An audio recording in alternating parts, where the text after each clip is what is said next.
ठीक है। Newton laws of motion, तो अभी तक हमने क्या पढ़ा था कि स्ट्रेट लाइन में मोशन हो रहा है,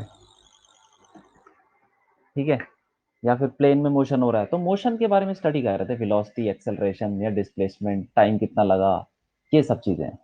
बस यही तो निकाला था हमने और कुछ नहीं। अब हम क्या पढ़ेंगे कि ये मोशन होता कैसे है।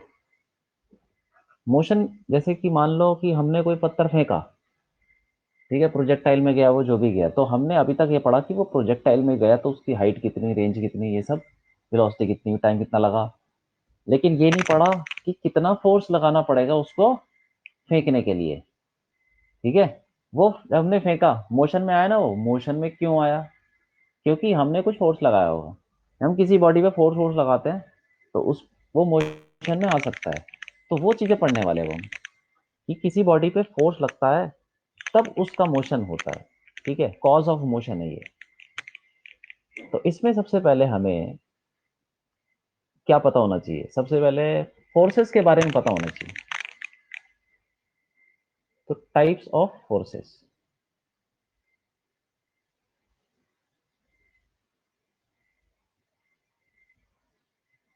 सबसे पहला फोर्स जो इस चैप्टर में आ रहे हैं, वैसे तो बहुत सारे टाइप के फोर्स होते हैं, लेकिन हम जो इस चैप्टर में न्यूटन लॉज ऑफ मोशन में जितने फोर्सेस आ सकते हैं वो सारे फोर्स पढ़ेंगे, ठीक है। तो उनको पहले समझ लेते हैं कि कौन सा फोर्स होता है और कैसे लगता है। सबसे पहले फोर्स तो एक वेक्टर है, ठीक है, इसीलिए उसकी डायरेक्शन भी होगी, मैग्नीट्यूड भी होगा। तो दोनों चीजें पता होनी चाहिए और कहाँ पे फोर्स लगता है ये भी पता होना चाहिए। तो सबसे पहला फोर्स है वेट। वेट का मतलब एक कोई बॉडी है, ठीक है, उसका मास है, तो उसके ऊपर वेट पक्का लगेगा। और कौन लगाएगा? धरती लगाएगी, अर्थ। अर्थ उसको खींचेगा, ठीक है। तो एम जी होता है weight. Weight equal to m g, ठीक है। कहाँ लगेगा ये नीचे लगेगा। किस तरफ? नीचे की तरफ। और किस पॉइंट पे लगेगा? सेंटर पे, ठीक। ऐसे बोलेंगे वेट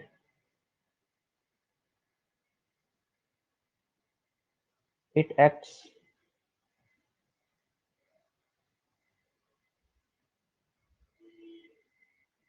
एट द सेंटर। वैसे सेंटर ऑफ मास बोलते हैं उसको, लेकिन सेंटर ही मान लो अभी। Centre of the body, body के सेंटर पे लगेगा। किधर? डाउनवर्ड्स, ठीक है। अगर वो अर्थ के आसपास है, जैसे कि हम इस चैप्टर में यही पढ़ेंगे कि जो फोर्स लग रहा है किसी बॉडी पे, तो बॉडी हमारे अर्थ के सरफेस पे ही है। जैसे हमारी बिल्डिंग के ऊपर है, या फिर हमारे रूम में है, या फिर जो भी है, मतलब टेबल के ऊपर, ऐसी चीजें कि अर्थ के सरफेस के पास है बॉडी, तो उसके ऊपर फोर्स लगता है mg। और किधर लगता है? नीचे। और लगता कहाँ पर है? बॉडी के सेंटर पे, ठीक है। तो ये चीजें पता होनी चाहिए, छोटी छोटी चीजें हैं, सारी चीजें पता होंगी तो आप सब कर सकते हो। दूसरा फोर्स क्या होता है? दूसरा फोर्स जो आने वाला है इसमें, वो है टेंशन।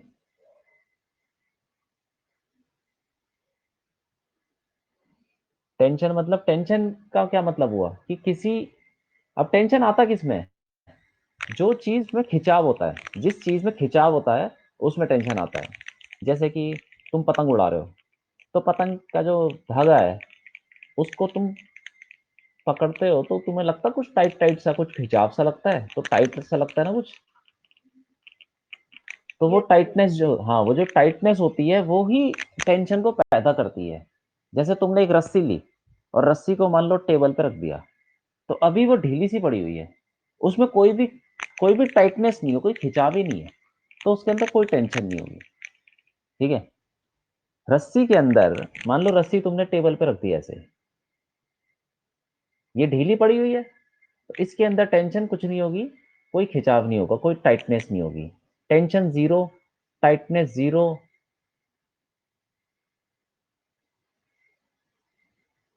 टाइटनेस से ही टेंशन आती है। अब देखो, जैसे कि यहाँ पे गिटार होता है, गिटार। ठीक है, ऐसा मान लो गिटार,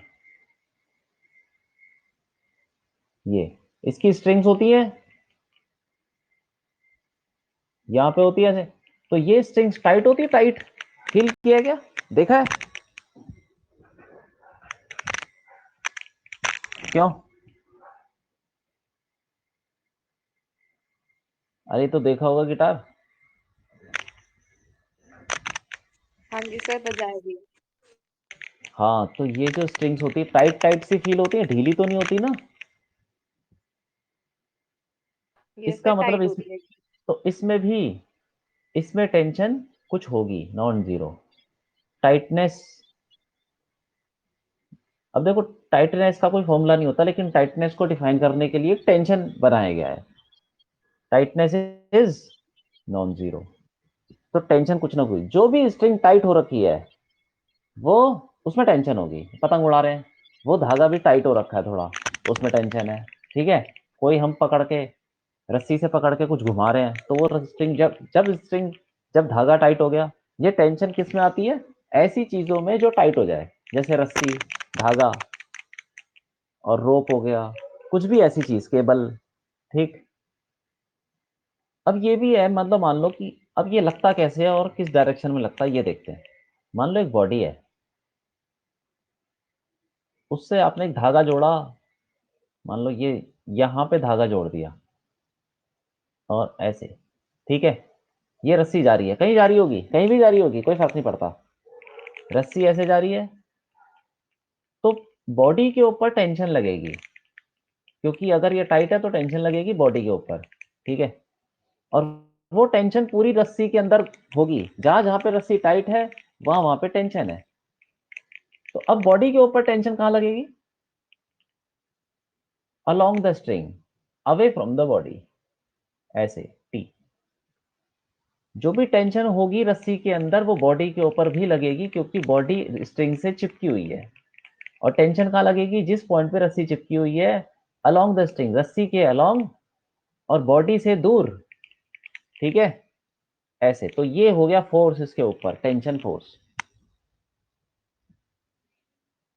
ऐसे लिखेंगे, इट एक्ट्स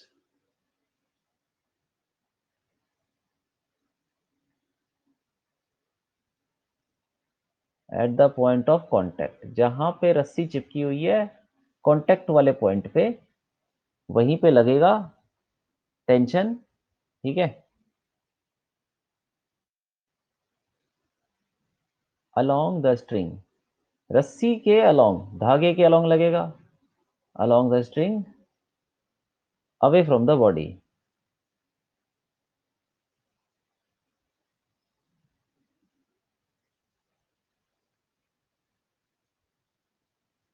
ये, ठीक है, ये याद रखना है।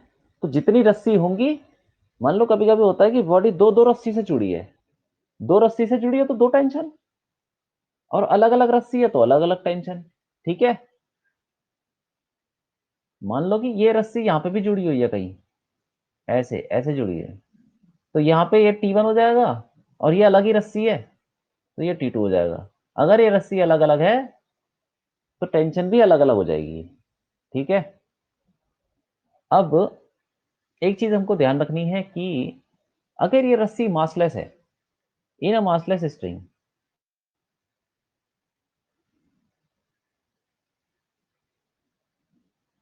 अगर कोई धागा मासलेस है, तो उसके अंदर टेंशन सेम रहेगी।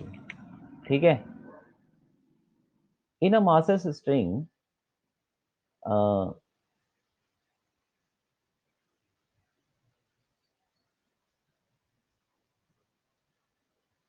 if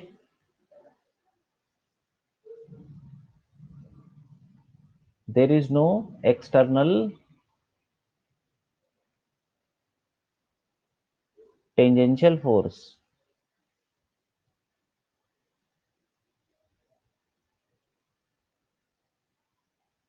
on string,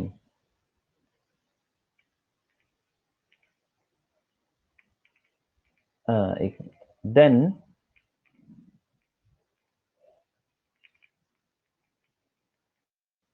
tension in the string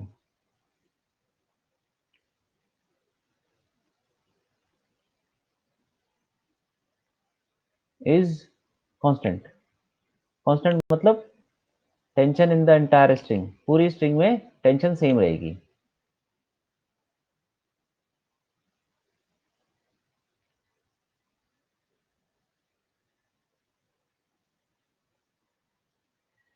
through out the string.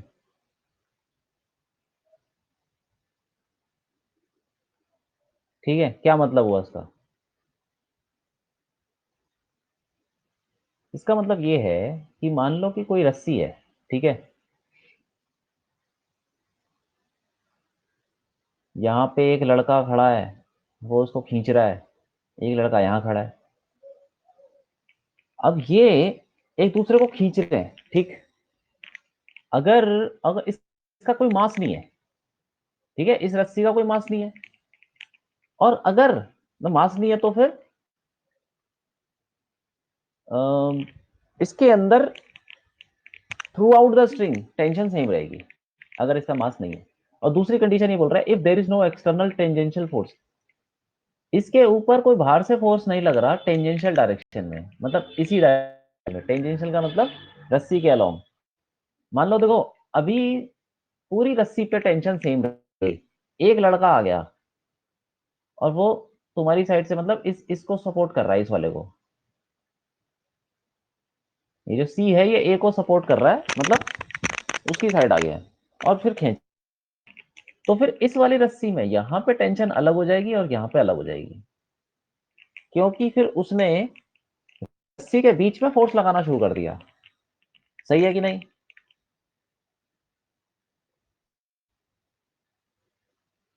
समझ में आ रहा है? Yes sir. हाँ। तो ये चीजें वैसे तो देखो नॉर्मल सी बातें हैं, तुम्हें जो क्वेश्चंस मिलेंगे तो उसके अंदर मैक्सिमम सवालों में जो स्ट्रिंग होगी वो मासलेस होगी, और उसके ऊपर कोई बाहर से फोर्स नहीं लग रहा होगा, मतलब टेंजेंशियल फोर्स की। तुम्हें जो क्वेश्चंस मिलेंगे उसमें टेंशन जो होगी पूरी स्ट्रिंग में मैक्सिमम क्वेश्चन में सेम रहेगा। ठीक है, टेंशन सेम रहेगी। लेकिन मैं ऐसे ही बता रहा हूँ, कभी कभी ऐसा भी हो जाता है।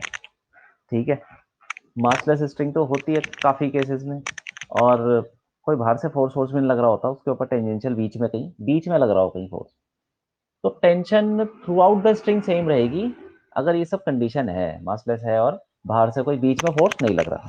ठीक है, ये बात है। तो टेंशन की कहानी क्लियर हो गई। अब आगे बढ़ते हैं। जितनी रस्सी उतने टेंशन। ठीक है, तीसरा फोर्स,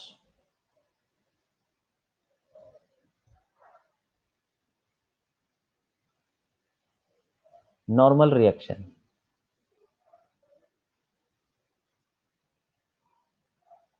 नॉर्मल रिएक्शन क्या होता है? ये होता है व्हेन टू, हाँ मतलब अगर दो सरफेस कांटेक्ट में आते हैं तो ये फोर्स पैदा होता है, वरना नहीं होता। ठीक है, दो सरफेस कांटेक्ट में आ जाएंगे तो ये फोर्स निकल आएगा। जैसे कि मान लो ये कोई फोर्स, ये कोई सरफेस है, ठीक है, सरफेस मतलब ये कुछ, ये बॉडी मान लो ऐसा कुछ, और ये एक एक सरफेस ये है जिस पे ये टच हो रखा है। ठीक है, ऐसे मान लो कोई ये पत्थर है, एक पत्थर पे दूसरा पत्थर रखा हुआ है। ठीक है, अब अब दोनों सरफेस टच हो गए, तो यहाँ पे जिस पॉइंट पे टच हो रहे हैं वहां पे एक नॉर्मल रिएक्शन आएगा। और कैसे आएगा? इस वाली बॉडी ए, इसको मान लो ए, और नीचे वाली बॉडी बी मान लो, तो नॉर्मल रिएक्शन इस सरफेस पे लगेगा। कैसे? ए वाली बॉडी के, ए वाली बॉडी पे ऐसे लगेगा, एन ले लो या फिर आर ले लो। ठीक है, या एन ही ले लो, नॉर्मल रिएक्शन। और नीचे वाली बॉडी पे नीचे लगेगा।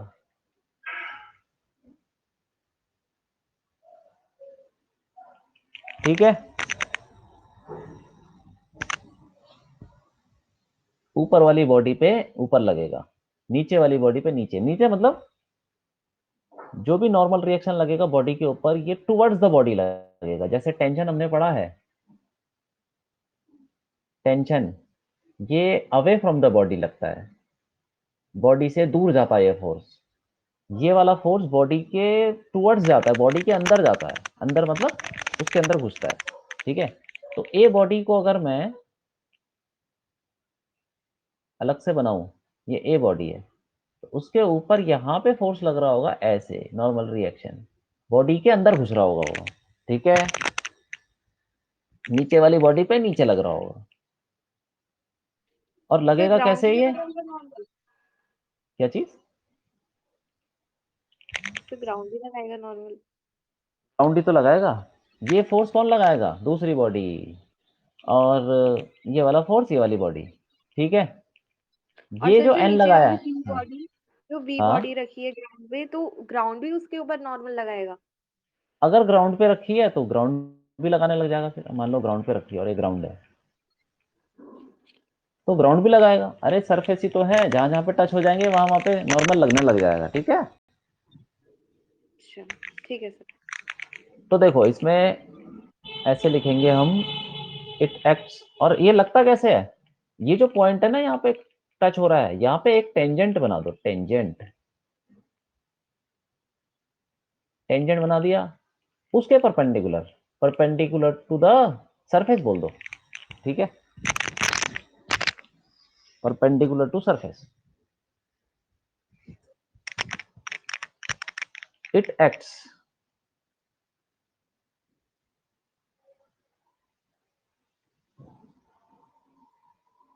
Eight the point of contact. ठीक है, और पॉइंट ऑफ कॉन्टैक्ट पे लग रहा है अलोंग, अलोंग कॉमन नॉर्मल। ये कॉमन नॉर्मल है, इसे नॉर्मल बोलते हैं। सरफेस के नॉर्मल, नॉर्मल मतलब परपेंडिकुलर, अलोंग कॉमन नॉर्मल मतलब परपेंडिकुलर टू सरफेस। ठीक है, टुवर्ड्स द बॉडी।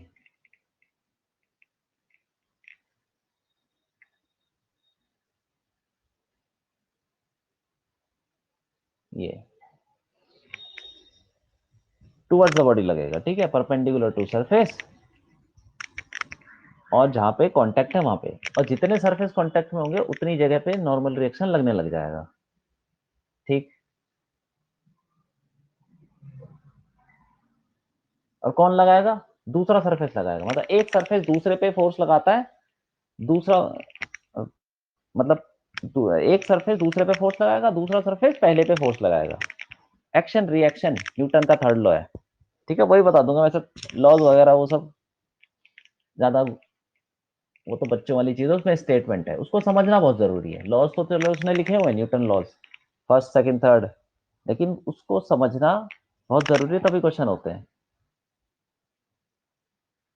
ये हो गया। ठीक है, अब फोर्थ, ये हो जाएगा स्प्रिंग फोर्स।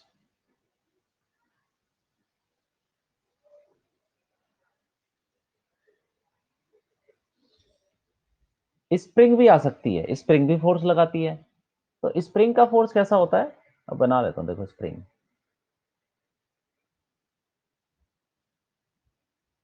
मान लो ये नॉर्मल स्प्रिंग पड़ी हुई है ऐसे, और ये एक मास है जिससे जोड़ रखा है, और ये ऐसे रखा हुआ है, मतलब मान लो टेबल लेवल पे रखा है। ठीक है, यहाँ से ये स्प्रिंग फिक्स हो रखी है, अब नॉर्मल पड़ी हुई है। तो इसके अंदर स्प्रिंग में आपने देखा होगा दबाते हैं खींचते हैं, तो अभी इस स्प्रिंग के अंदर कोई खिंचाव नहीं है, कोई दबाव नहीं है, कुछ नहीं है, नॉर्मल पड़ी हुई है। तो इसको बोलते हैं, इस लेंथ को बोलते हैं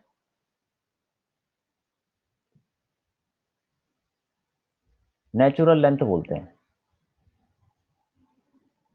जैसे मान लो पेन के अंदर से स्प्रिंग निकाली और टेबल पर रख दी, तो जो उसकी लेंथ होती है उसको बोलते हैं नेचुरल लेंथ, जब ना वो खींची हुई है ना दबी हुई है। अब तुम इसको खींच भी सकते हो, दबा भी सकते हो। मान लो कि हमने इसको खींच दिया, तो क्या होगा भाई, खींच के मान लो यहाँ पहुंच गया, तो ये स्प्रिंग देखने में थोड़ी ऐसी हो जाएगी, थोड़ी फैल जाएगी। मिनट, ऐसे फैल गई। यहाँ पर मैंने इसी को थोड़ा खींचा हुआ वर्जन बना दिया, ठीक है, अलग से स्प्रिंग नहीं है वो, ये खींची हुई है, तो मैंने ऊपर बना दिया उसको, थोड़ी पिक्चर क्लियर रहे। ठीक, अब मान लो कि मैंने इसको एक्स खींचा था, तो अब मैं इसको छोड़ूंगा तो कहां जाएगा ये स्प्रिंग? इसको खींच के ले जाएगी ना वापस, ले जाएगी।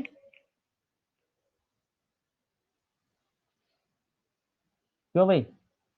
जब मैं इसको डब्बे को यहां से छोड़ूंगा तो इस स्प्रिंग क्या करेगी, इसको वापस यहां ले जाएगी ना, खींचेगी मतलब। यस सर, वो काम हाँ करेगी। हाँ।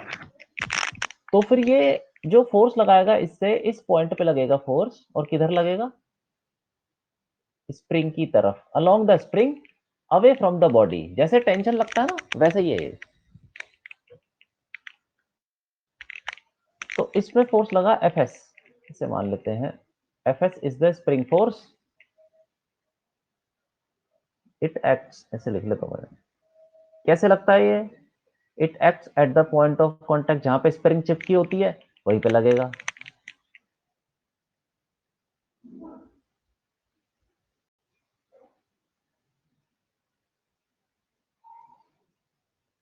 Point of contact along the spring,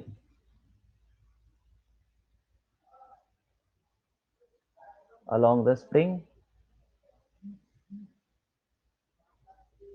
away from the body, ठीक है, अलोंग द स्प्रिंग।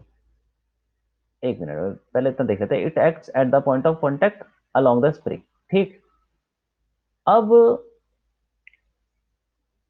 ये जब स्प्रिंग खींची हुई है तो फोर्स लगेगा अवे फ्रॉम द बॉडी। दूसरा केस भी देख लेते हैं, जब स्प्रिंग दबी होगी। मान लो कि मैंने इस डब्बे को दबा दिया, तो अब स्प्रिंग कैसे दिखेगी? ऐसी ऐसी दिखेगी, थोड़ी दबी हुई। नॉर्मल वाली स्प्रिंग ये थी, खींचने वाली स्प्रिंग, खींची हुई स्प्रिंग ये, और दबी हुई स्प्रिंग ये। तो मान लो कि इसको मैंने इतना दबाया अपने यहां से, नेचुरल लेंथ से, नेचुरल लेंथ मान लो इसकी इतनी, ये ठीक है, यहां से इतना दबा दिया। अब ये डब्बा कहां जाएगा? डब्बा जाएगा राइट साइड में, क्योंकि स्प्रिंग्स को धक्का मारेगी, सही है कि नहीं? इधर लगेगा फोर्स अगर मैं इसको छोड़ूंगा तो, एफ एस। तो अगर स्प्रिंग खींची हुई है तो वो डब्बे को खींचने की कोशिश करती है, अवे फ्रॉम द बॉडी लगाती है। और जब स्प्रिंग दबी हुई है तो वो डब्बे को धक्का मारने की कोशिश करती है, ठीक है। तो it acts at the point of contact along the spring, वो तो सही है, अलोंग द स्प्रिंग ही लगेगा। और ऐसे बोल सकते हैं, it acts away from the body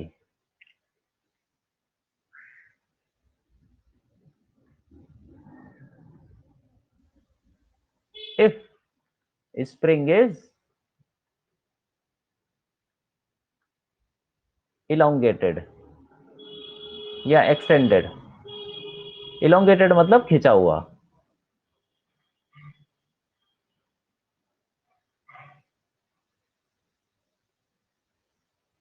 and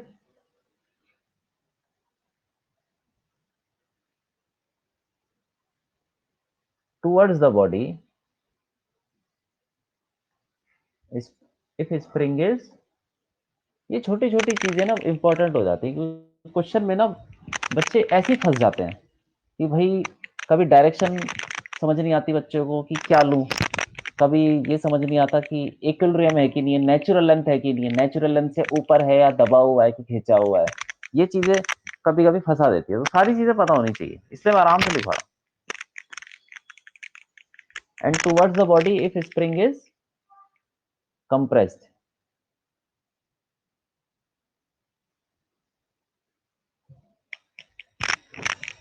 ठीक है, समझ में आया?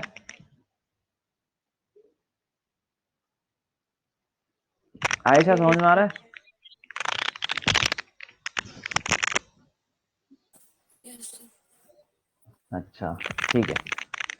इसके ऊपर क्वेश्चन करेंगे, एग्जाम्पल करेंगे, तब थोड़ा और क्लियर होगा। ठीक है, बस अभी तो मैं बता रहा हूँ कि फोर्स कैसे लगता है, कहाँ लगता है, और डायरेक्शन किस पॉइंट पे लगता है। ठीक है, उसका मैग्नीट्यूड क्या होता है, तो मैग्नीट्यूड देख लेते हैं। यहाँ पे एफएस का मैग्नीट्यूड होता है एक। एफएस को हम ऐसे देते हैं, स्प्रिंग फोर्स के इंटू एक्स, सिंपल, के एक्स। ठीक है, के क्या चीज है, स्प्रिंग कांस्टेंट। हर स्प्रिंग का एक कुछ ना कुछ कांस्टेंट होता है, वो स्प्रिंग कांस्टेंट है।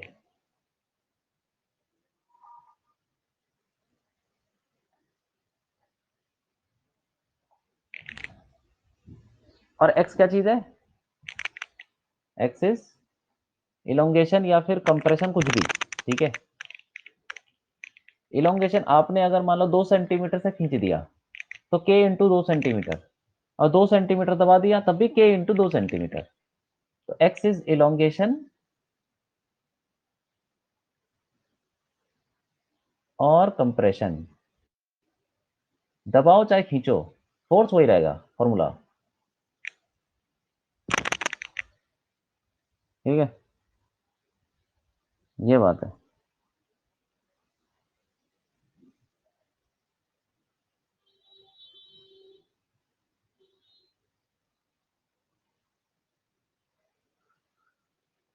बिलाल समझ में आ रहा है?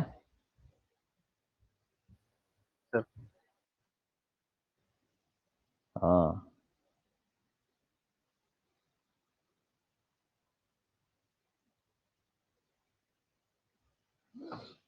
ठीक है, तो ये हो गया, ये 4 फोर्स हो गए।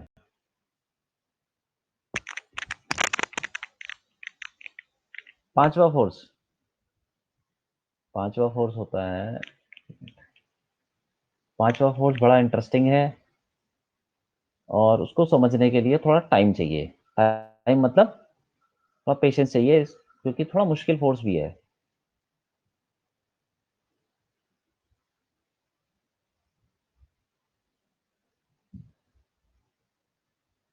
इसको बोलते हैं, ये है फ्रिक्शन। ठीक है, देखो,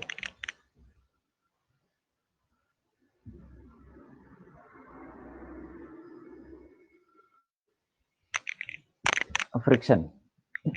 इसके ऊपर क्वेश्चन करेंगे, अभी एग्जांपल करेंगे, टेंशन मत लो, सारी चीजें हो जाएंगी।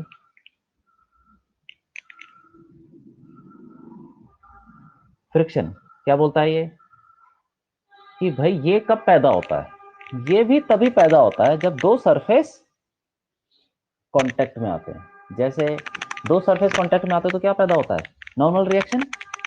वैसे ही ये फोर्स है, फ्रिक्शन, वो तभी पैदा होता है जब दो सरफेस कांटेक्ट में आएंगे, तो तभी फ्रिक्शन लगेगा, ऐसे नहीं लगेगा। ठीक है, सरफेस के बीच में। वैसे तो पानी का फ्रिक्शन भी होता है, हवा का भी होता है, लेकिन यहाँ पे हम सिर्फ अभी क्या पढ़ रहे हैं, सरफेस का फ्रिक्शन, सॉलिड का। ठीक है, सरफेस सरफेस का फ्रिक्शन पढ़ रहे हैं। पानी का फ्रिक्शन वो बाद में पढ़ेंगे, जब हम फ्लूइड मैकेनिक्स पढ़ेंगे। हवा का फ्रिक्शन भी तभी पढ़ेंगे। ये ज्यादा इंपॉर्टेंट नहीं, मतलब है इंपॉर्टेंट, लेकिन अभी अभी इसमें ये इंपॉर्टेंट है कि दो सरफेस का जो फ्रिक्शन है वो कैसे लगता है, वो समझना है। ठीक है, ये बात।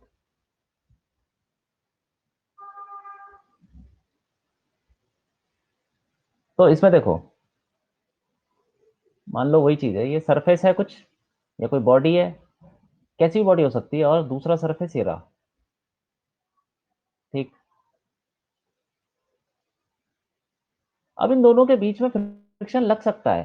ठीक है, लगेगा कोई गारंटी नहीं है, मतलब लग भी सकता है और जीरो भी हो सकता है, लेकिन लगेगा तो कैसे लगेगा। पहले टेंजेंट बना दो, ये टेंजेंट, जो फ्रिक्शन होगा वो टेंजेंट की डायरेक्शन में लगेगा हमेशा। ठीक है, इट एक्ट्स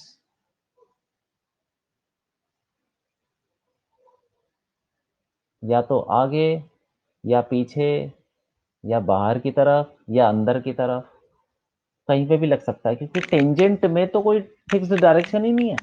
जैसे नॉर्मल की डायरेक्शन अगर मैं बोलूं, ये नॉर्मल है, तो नॉर्मल में तो सिर्फ एक ही डायरेक्शन है, ऊपर या नीचे। ठीक है, वो हमने देख लिया, नॉर्मल रिएक्शन तो ऊपर लगेगा, ऊपर मतलब ऊपर वाली बॉडी पे ऊपर लगेगा, टुवर्ड्स द बॉडी लगेगा। ठीक। लेकिन फ्रिक्शन का ऐसा कुछ है ही नहीं, तभी ये थोड़ा कॉम्प्लेक्स बन जाता है। थोड़ा मुश्किल इसलिए हो जाता है क्योंकि इसकी डायरेक्शन जो है वो इनफाइनाइट इनफाइनाइट हो सकती है, कुछ भी हो सकती है। देखो आगे हो सकता है टेंजेंट, पीछे हो सकता है, अंदर भी तो हो सकता है। अंदर मतलब पेपर के परपेंडिकुलर, बाहर अंदर, और से कुछ किसी भी एंगल। टेंजेंशियल डायरेक्शन में कोई भी डायरेक्शन हो सकती है। ठीक है, ये बात है। तो इसके इसको समझना थोड़ा जरूरी है। Eight the point of contact, point of contact पे लगता है। ठीक है, और किधर लगता है? along the tangent to the surface, along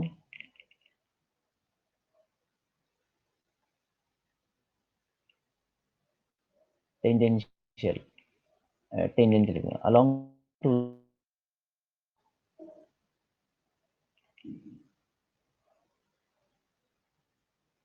surfaces। दोनों सरफेस पे जो टेंजेंट होगा उसके उसी के अलोंग लगेगा। ठीक। और इसमें एक और इंपॉर्टेंट चीज है, इट अपोजेस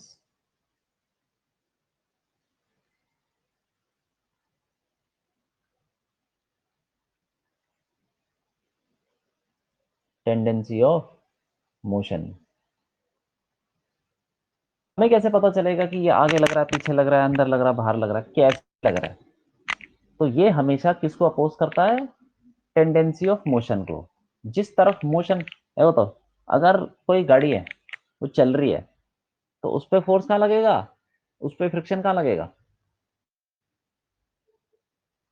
सर उसके मोशन के अपोजिट लगेगा। मोशन के अपोजिट ऐसा नहीं होता। ठीक है, हमेशा मोशन के अपोजिट नहीं लगता, कोई जरूरी नहीं है। हो सकता है कि जिधर गाड़ी जा रही है उधर ही लग रहा हो फ्रिक्शन।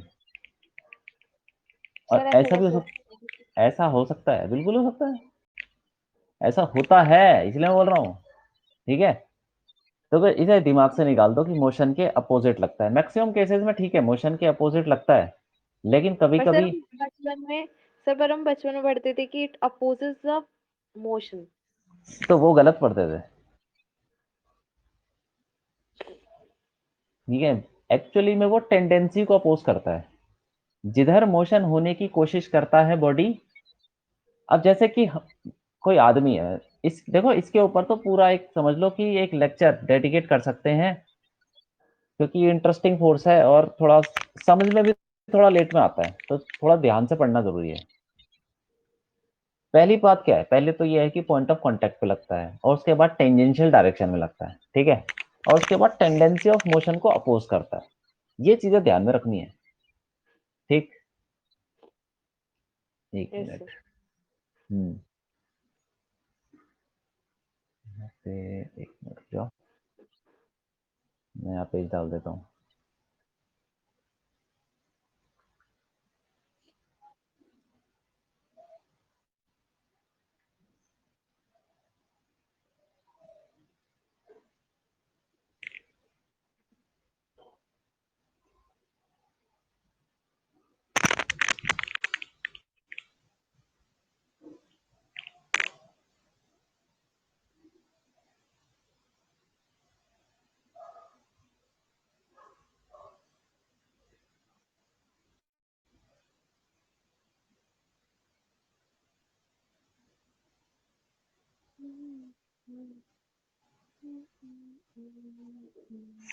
बिलाल, तुम्हारी तबीयत ठीक है?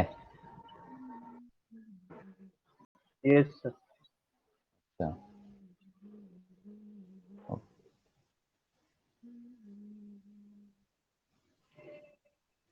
आयशा, तुमने क्वेश्चन कर लिया वो काइनेमेटिक्स वाले?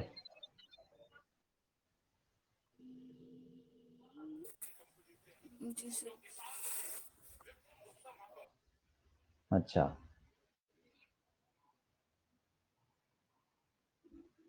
कोई दिक्कत तो नहीं हुई? No sir. ठीक है, ओके। हाँ, तो फ्रिक्शन को हम समझ रहे थे, है ना? कैसे लगता है फोर्स पॉइंट ऑफ कांटेक्ट पे अलोंग द टेंजेंट, और टेंडेंसी ऑफ मोशन को अपोज करता है। टेंडेंसी को अपोज करता है, मोशन को नहीं। मतलब मोशन को बोल सकते हो कि मोशन को अपोज कर, टेंडेंसी मतलब, टेंडेंसी का मतलब क्या हुआ? जिधर बॉडी चलने की कोशिश कर रही है, जिधर बॉडी कोशिश कर रही है, ठीक है। अब जैसे कि मान लो कि कोई बॉडी रुकी हुई है, उस पर फ्रिक्शन लगेगा?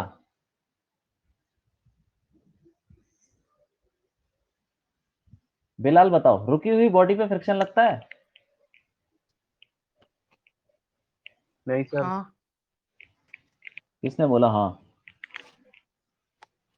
मैंने। अच्छा अच्छा, हिमांशी, ओके। यस।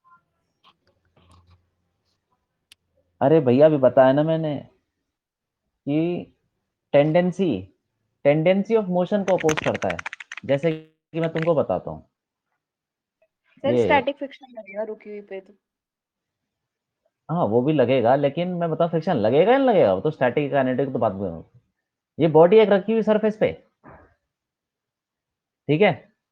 क्या ये बॉडी, अगर यहाँ पे फ्रिक्शन नहीं होता तो ये चलने लगती क्या? बताओ जरा, बताओ बिलाल, बताओ।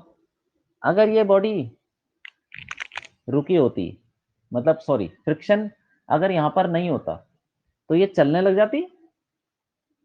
Yes sir. चलने लग जाते अपने आप ही।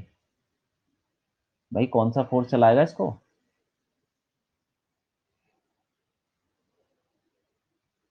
क्या ये चलने की कोशिश कर रही है? अगर फ्रिक्शन नहीं होता तो क्या ये फिसल जाती?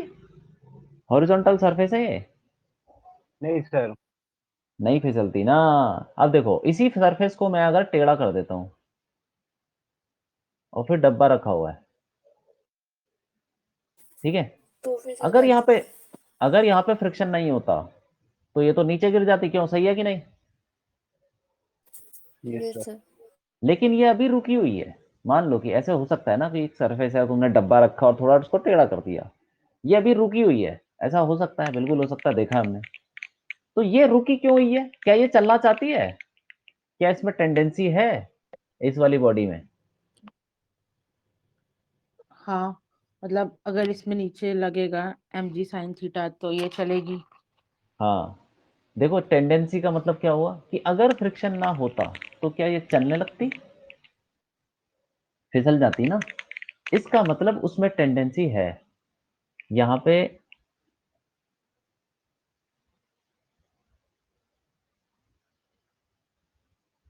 ऐसे बोलेंगे हम, देर इज सम टेंडेंसी,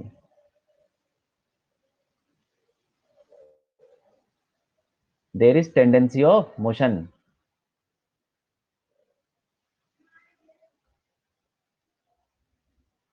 ये चलना चाहती है, तो टेंडेंसी चेक करने के लिए क्या करें?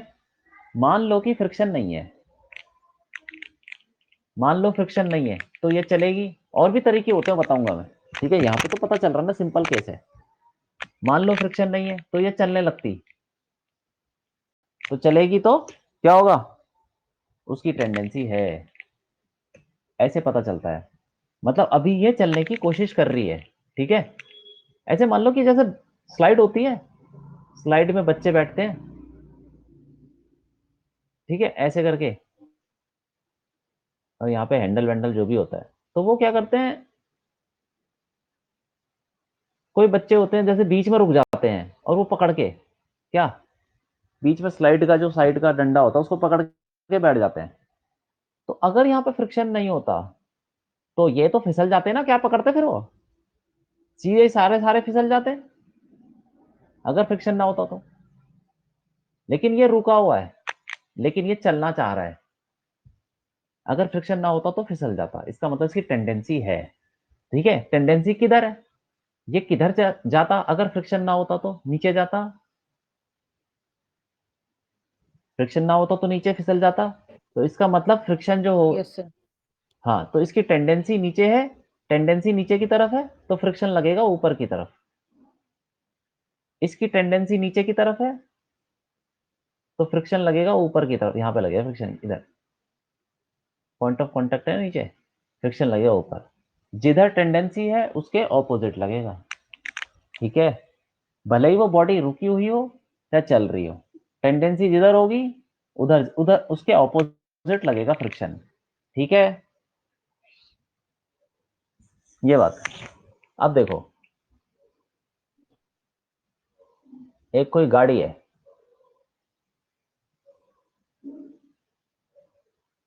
ठीक है, ये अभी खड़ी हुई है, तो यहाँ पे क्या है, ये गाड़ी एकदम से स्टार्ट करती है, आगे भागती है, स्टार्ट करके आगे जा रही है, तो बताओ इस पे फ्रिक्शन कहाँ लगना चाहिए गाड़ी पे?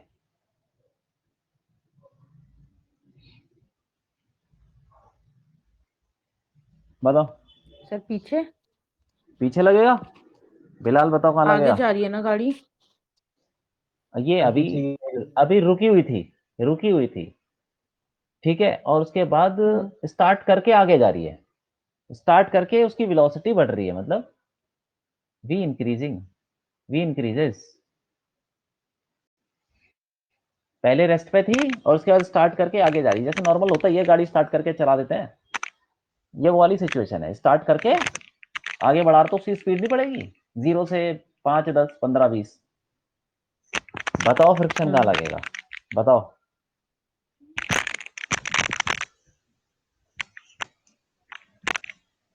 सर इसकी मूव करने की टेंडेंसी तो आगे है ना, आगे है।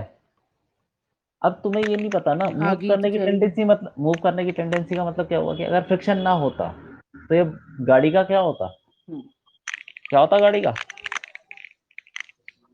ये चलती नहीं। चलती चले जाती है आगे। सर फ्रिक्शन, जल्दी बिना फ्रिक्शन, अगर फ्रिक्शन ना होता तो गाड़ी के साथ क्या होता बताओ? सर चलती रहती हो, रुक ही नहीं पाती कभी। नहीं, गाड़ी खड़ी हुई है, हम्म, ये क्या बात कर रहे हो? गाड़ी खड़ी हुई है और फ्रिक्शन है ही नहीं, और तुम अंदर बैठ के स्टार्ट कर दिया, ठीक है, रेस दे रहे हो, क्या होगा उसका? सर वो चलती जाएगी, तो रुकेगी सर नहीं। रेसिंग। चलती जाएगी का मतलब क्या हाँ, हुआ? स्टार्ट क्यों होगी वो? चलना अभी स्टार्ट रेस ही दी क्यों ना करेगी? बोला। रेस देने से क्या स्टार्ट हो जाता है? गाड़ी फंस गई की थी कीचड़ में, तुमने रेस दी, वो चलने लगती है? हम्म, कोई जरूरी तो नहीं है ना। नहीं। अरे फ्रिक्शनलेस हम्म, सरफेस है, स्मूथ सरफेस है, फ्रिक्शन है ही नहीं। हम्म, ये बताओ कि इनके ऊपर फोर्स कौन से लगेंगे, पहले बताओ। एमजी लगेगा, एमजी। हाँ, हमने पढ़ा, देखो जितनी चीजें बताई हैं उसी का एप्लीकेशन है। एमजी लगेगा नीचे, और नॉर्मल रिएक्शन लगेगा एक यस टायर सर। पे, पीछे ऐसे लगेगा एक टायर पे। N1 ले लो, यहाँ पे टायर पे भी लगेगा, क्योंकि दो सरफेस दो जगह से कांटेक्ट में है, N2। सही है कि नहीं? यस ये सर। फोर्स, इसके अलावा और और कोई सर फोर्स आपने लग रहा कहा है? कि सेंटर ऑफ मास से लगता है। क्या हो गया? आपने तो कहा था कि सेंटर ऑफ मास से लगेगा। क्या क्या लगेगा? क्या लगेगा सेंटर ऑफ मास से? एमजी ना, एमजी बताया था ना। हाँ। हाँ, हाँ, लग तो रहा है सेंटर पे तो लगा है। अच्छा अच्छा। एमजी, एमजी सेंटर पे तो लग रहा है, कहीं होगा ना ये, कहीं सेंटर। और नॉर्मल रिएक्शन कहाँ लगेगा? जहाँ पे पॉइंट ऑफ कांटेक्ट है, जहाँ पे वो चिपकी हुई है, और perpendicular to surface, perpendicular surface यही होगा, ऊपर की तरफ टुवर्ड्स द बॉडी, ऐसे ही लगेगा, ठीक है कि नहीं? Yes sir. अब ये बताओ, और कोई फोर्स है इसके ऊपर जो लग सकता है? फ्रिक्शन तो है ही नहीं, बोल दिया ना कि फ्रिक्शन नहीं है, स्मूथ, स्मूथ सरफेस का मतलब होता है फ्रिक्शन नहीं है। बताओ, और कोई फोर्स तो नहीं है ना? टेंशन वेंशन कुछ होगा ही नहीं, रस्सी ही नहीं है तो क्या होगा टेंशन? नहीं। नहीं है भैया, नहीं है, कोई फोर्स नहीं है, नहीं है। तो फिर आगे की तरफ हॉरिजॉन्टल डायरेक्शन में कोई फोर्स है कि नहीं है? हॉरिजॉन्टल आगे भी डायरेक्शन में कोई फोर्स है? नहीं है। नहीं, आगे भी नहीं है। नहीं है। क्यों? कौन धक्का मार के ले जाएगा उसको? कोई भी नहीं। तो फिर गाड़ी खड़ी रहेगी। अगर फ्रिक्शन नहीं है और तुमने गाड़ी स्टार्ट करके रेस दे रहे हो, तो वो टायर वैसे ही घूमता रहेगा वहीं, आगे नहीं जाएगी गाड़ी, समझ गए? जैसे कीचड़ में नहीं घूमता, गाड़ी यस फंस सर। जाती है। मान लो तुम्हारी गाड़ी किसी कीचड़ में फंस गई, किसी वहां पे जहाँ पे तालाब में फंस गई, और तुम वहां पे रेस दे रहे हो, तो तुम पानी के ऊपर गाड़ी चले जाएगी क्या? नहीं। नहीं। हाँ, तो फिर यहाँ पे कोई फोर्स नहीं है तो कौन ले जाएगा उसको आगे? कोई नहीं। तो गाड़ी का फ्रिक्शन ना होता तो ये गाड़ी वहीं, टायर वहीं पे घूमते रहते, गाड़ी कहीं जाती ही नहीं, वहीं खड़ी रहती। अब मान लो कि फ्रिक्शन है, अब क्या होगा भाई? फ्रिक्शन कहाँ लगेगा? इसको, गाड़ी को आगे ले जा रहा है ना कोई। अब मान लो फ्रिक्शन है, मान लो रोड है, रोड बिल्कुल पक्की रोड, और उस पर गाड़ी खड़ी हुई है, तुमने स्टार्ट की और उसके बाद रेस दे रहे हो, क्या होगा? गाड़ी जाएगी आगे? अब तो जाएगी, क्योंकि ये तो हमने देख चुके, प्रैक्टिकल केस है कि नहीं है? गाड़ी आगे जाएगी। गाड़ी आगे कौन ले जाएगा? कौन सा फोर्स ले जाएगा?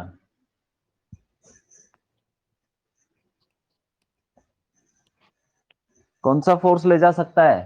अरे मान लो अब फ्रिक्शन है, फ्रिक्शन है तो फ्रिक्शन फोर्स भी तो लगेगा। फ्रिक्शन फोर्स तो लग सकता है ना? किधर लगेगा? हाँ, आगे या पीछे?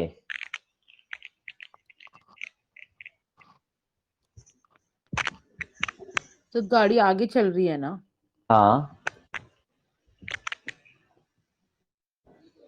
कौन सा लगेगा बोलो? सर पीछे पीछे क्यों लगेगा?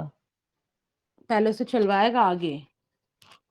हाँ, अरे तो सर आगे ले क्यों? जाने के, एक बात बताओ, गाड़ी स्टार्ट करके आगे जा रही है, गाड़ी हम्म स्टार्ट करके आगे आगे जा जा रही है, रही इसका है। मतलब वेलोसिटी उसकी बढ़ रही है, वेलोसिटी बढ़ रही है, यस सर। तो एक्सेलरेशन कुछ होगा, एक्सेलरेशन भी तो होगा इस डायरेक्शन में, कुछ हाँ, होगा ना एक्सेलरेशन। और हमें पता यस है, सर। न्यूटन का लॉ मैं बताऊंगा, वैसे कुछ नहीं है न्यूटन के लॉ हम्म में। न्यूटन का लॉ बोलता है net force equal to second law, mass into acceleration, पता ही होगा तुमको क्यों। हम्म। इसका मतलब जिधर एक्सेलरेशन है उधर एक फोर्स होना जरूरी है, कुछ ना कुछ फोर्स होना जरूरी है, सही है कि नहीं? हाँ, mass into acceleration, net force equal to mass into acceleration, ये है न्यूटन का सेकंड लॉ। हम्म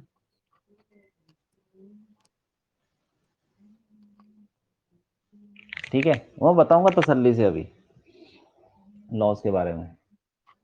न्यूटन का सेकंड लॉ ये बोलता है, इसका मतलब एक्सेलरेशन जिस तरफ है, क्योंकि वेक्टर है, उसी तरफ एक नेट फोर्स होना चाहिए, क्योंकि मास तो स्केलर है, जिधर एक्सेलरेशन उधर नेट फोर्स। तो भाई एक्सेलरेशन किधर है? क्योंकि उसकी वेलोसिटी बढ़ रही है, एक्सेलरेशन आगे होगा। Yes sir. एक फोर्स भी होना चाहिए आगे की तरफ। अब देखो mg तो नीचे ही लगता रहेगा हमेशा, नॉर्मल हम्म रिएक्शन हमेशा ये ऊपर लगता रहेगा। Yes sir. आगे कौन लगाए? आगे कौन सा फोर्स लगेगा?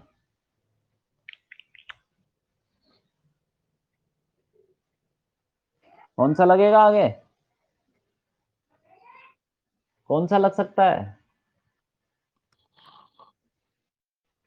बोलो।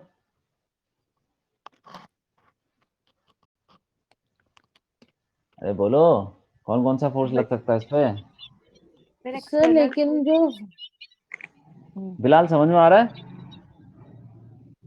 तो फिर यहाँ पर तो वो गलत हो जाएगा कि टेंडेंसी ऑफ मोशन के अपोज करेगा सर फ्रिक्शन, अगर फ्रिक्शन आगे की तरफ लगेगा तो। अरे तुम्हें नहीं पता ना टेंडेंसी किधर है, किधर है टेंडेंसी उसकी? सर किधर जब है? उसकी गाड़ी आगे जा जानी रही है तो चाहिए। टेंडेंसी तो आगे ही होगी सर उसकी। मैं बताता हूँ, टेंडेंसी ऐसे चेक नहीं कर सकते, बहुत मुश्किल है, इतना आसान नहीं है, मैं तुमको बताता हूँ। गाड़ी के टायर ही तो हैं, ऊपर तो डब्बा है ना सिर्फ, टायर है ना नीचे जो कि चिपके हुए हैं, देखो टायर को देखते हैं, टायर। सर समझ, टायर पीछे जा रहे हैं तो गाड़ी आगे जा रही है। देखो सुनो, मैं बताता हूँ, जब तुम रेस देते हो, ये टायर है ना, ये टायर है ऐसे ऐसे, ठीक है।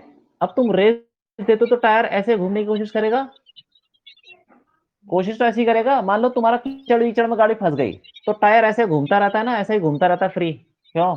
Yes sir. हाँ, यस सर। हाँ, तो इसका मतलब ये जो पॉइंट है जो चिपका हुआ है, ये किधर जाने की कोशिश कर रहा है? पीछे। पीछे जाने की कोशिश। तो इसका मतलब इसकी टेंडेंसी कहाँ है? इस, जहां पे आगे। चिपकी होती है ना गाड़ी, टायर जहां पे सड़क से चिपकी होगी, जो सरफेस सड़क से चिपका होगा, उस सरफेस को देखो, बाकी पूरी गाड़ी को मत देखो। ये जो टायर का पार्ट है नीचे वाला, ये पीछे जाने की कोशिश कर रहा है, तो इसकी टेंडेंसी पीछे है। सही है कि हाँ नहीं? जी सर, तो इसमें यस फ्रिक्शन सर, कहाँ लगेगा? कहाँ लगेगा फ्रिक्शन? आगे आगे की ओर। लगेगा। बस हो गया काम। ऐसे ही गाड़ी पे फ्रिक्शन आगे लगेगा। अब देखो, इससे भी ये वैलिड हो जाता है यहाँ पे, मतलब इससे भी हम वेरीफाई कर सकते हैं। एक्सेलरेशन उसका आगे की तरफ है, तो फोर्स भी उस पे आगे लगना चाहिए, नेट फोर्स। तो एक ही फोर्स लग सकता है आगे की तरफ, जो कि है फ्रिक्शन, ये वाला। ठीक है? सर अभी तक हमने फ्रिक्शन पढ़ा था ना, तो ऐसे रट लेते थे उसकी definition, लेकिन आज समझ आई कि मतलब देखो, जरूरी नहीं कि यहाँ पे मोशन। वैसे तो मैक्सिमम क्वेश्चन ऐसे हो जाते हैं रट के, क्योंकि हाँ नीट में ना ज्यादा दिमाग वाले क्वेश्चन नहीं आते, लेकिन मैं सोचता था कि फ्रिक्शन एक ऐसा फोर्स है जिसको समझना थोड़ा जरूरी है, इसलिए मैं समझा दिया। ठीक है? इसलिए कभी कभी ऐसा होता है, टेंडेंसी पता नहीं चलती। जैसे यहाँ पे तुम्हें शुरू में पता नहीं चल रही थी, अब पता चल गई। कहीं कहीं पे होता है ऐसा, टेंडेंसी नहीं पता चलती। ठीक है? तो हमें किसका यूज करना होता है? ये न्यूटन सेकंड लॉ का, कि net force into mass into, जहां पे एक्सेलरेशन होगा वहां पे नेट फोर्स लगेगा। ये है बात। ठीक है?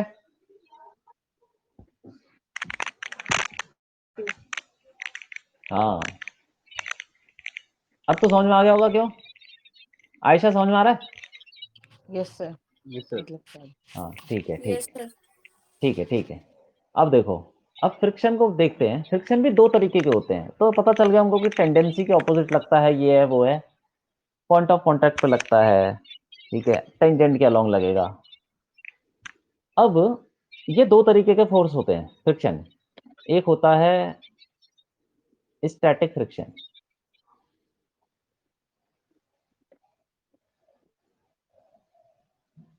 स्टैटिक फ्रिक्शन मतलब सर, जो जब बॉडी डायनामिक्स में नहीं है, एक जगह रेस्ट कर रही है, उस पे जो लग रहा है। देखो, रेस्ट की बात नहीं है। जो सरफेस है ना, दोनों जो टच हो रखे हैं, वो दोनों एक दूसरे के रिस्पेक्ट में चल नहीं रहे। ठीक है? मैं बताऊंगा इसको क्या मतलब। चाहे पूरी बॉडी एक मतलब ये हुआ कि जो दो सरफेस कांटेक्ट में है, उनके बीच में रिलेटिव मोशन नहीं हो रहा। वो दोनों आपस में चिपके हुए हैं, और वो रगड़ नहीं, रबिंग नहीं हो रही उनमें। ठीक है? स्टैटिक फ्रिक्शन मतलब it acts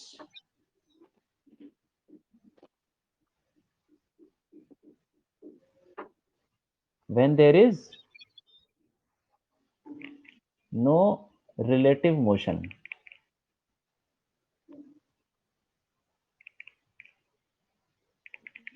between the surfaces.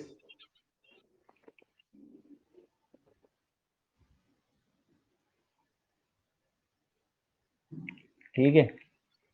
ये बात है। मतलब क्या हुआ, देखो, जैसे कि मान लो एक प्लेट है, उसके ऊपर एक डब्बा रखा हुआ है, और उस प्लेट को मैं धीरे धीरे करके आगे ले जा रहा हूं। तो अभी ये डब्बा और प्लेट मतलब अभी रुके हुए हैं। रुके का मतलब दोनों एक साथ चल रहे हैं, एक साथ। तो इन दोनों सरफेस के बीच में, ए और बी के बीच में रबिंग हो रही है, कुछ रगड़ लग रही है? नहीं। ठीक है? दोनों एक साथ चल रहे हैं, ए और बी दोनों एक साथ चल रहे हैं। आप इसको उठा के ले जा रहे हो आगे, एक साथ चल रहे हैं, तो दोनों के बीच में क्या रबिंग हो रही है? दोनों सरफेस के बीच में नहीं। नहीं हो रही। रिलेटिव मोशन है ही नहीं। मोशन तो है, क्योंकि दोनों एक साथ चल रहे हैं, मोशन तो कुछ ना कुछ है, लेकिन दोनों के बीच में, आपस के बीच में कोई रबिंग नहीं हो रही है, रिलेटिव मोशन नहीं है। तो यहाँ पे लगेगा स्टैटिक फ्रिक्शन, अगर लगेगा तो। ठीक है? स्टैटिक फ्रिक्शन लगेगा ऐसे। ठीक? और उसको हम डिफाइन करते हैं एफएस से, और उसकी वैल्यू क्या होती है? 0 से लेके म्यू एस एन। एन क्या चीज है? नॉर्मल रिएक्शन जो भी होगा यहाँ पे एन। और म्यू एस क्या है? Static. Coefficient of static friction, constant होता है ये, कि उस पर डिपेंड करता है कौन सा सरफेस है, रबर, लोहा, प्लास्टिक है, क्या है, कंक्रीट है, जो भी है। Coefficient of static friction. ठीक है, ये बात है। तो ये तब लगता है जब रबिंग नहीं होती सरफेस के बीच में, ठीक है।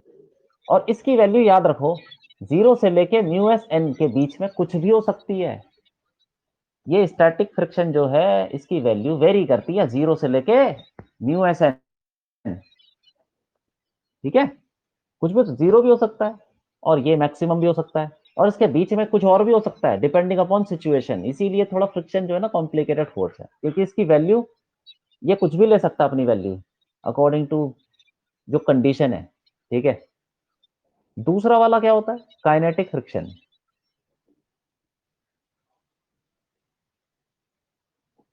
Sir mu s n static friction नहीं है? हाँ है ना, वो तो मैक्सिमम है। Mu s n is static friction maximum. अरे ये क्या मतलब होता है इसका, 0 से लेके म्यू एस एन के बीच में या उसके बराबर, सही है कि नहीं। जो ये एफ एस ए और म्यू एस एन है ये एक ही बात है मतलब? एफ एस और म्यू एस एन एक ही बात है ना सर? नहीं नहीं, मैं कह रहा हूँ कि मान लो कि म्यू एस की कुछ वैल्यू होती है, तुम्हें कोफिशिएंट ऑफ फ्रिक्शन कुछ होता है जैसे 0.5 0.4, ठीक है। ऐसा कुछ होता है, कुछ कांस्टेंट होता है, वो सरफेस पे डिपेंड करता है, वो तो दिया होता है, कोई बात नहीं। इसकी कुछ वैल्यू होती है 0.3 0.4 0.5 जो भी होता होगा, और एन कुछ तो होगा यहाँ पे, नॉर्मल रिएक्शन कुछ तो लग रहा होगा, हाँ जी सर। उनको मल्टीप्लाई कर लो। वो मैक्सिमम स्टैटिक फ्रिक्शन, वो नहीं नहीं, वो मैक्सिमम स्टैटिक फ्रिक्शन हो सकता है। अच्छा। एफ एस जो है, एफ एस की वैल्यू 0 भी हो सकती है।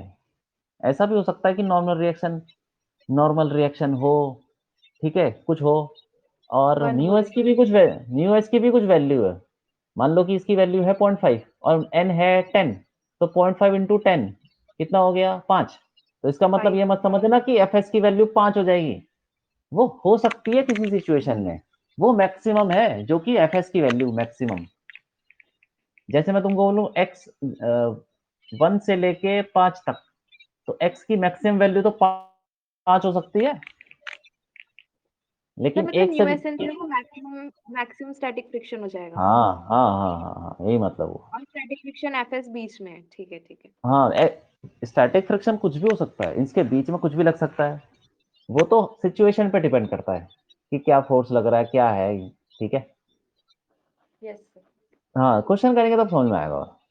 काइनेटिक फ्रिक्शन क्या होता है, काइनेटिक फ्रिक्शन मतलब जब रिलेटिव मोशन हो रहा हो और तब जब फ्रिक्शन लगे उसको बोलते हैं kinetic friction, simple. Static friction मतलब सरफेस में कोई रिलेटिव मोशन नहीं है, और काइनेटिक फ्रिक्शन सरफेस में जब रिलेटिव मोशन हो रहा है, ठीक है। इट एक्ट्स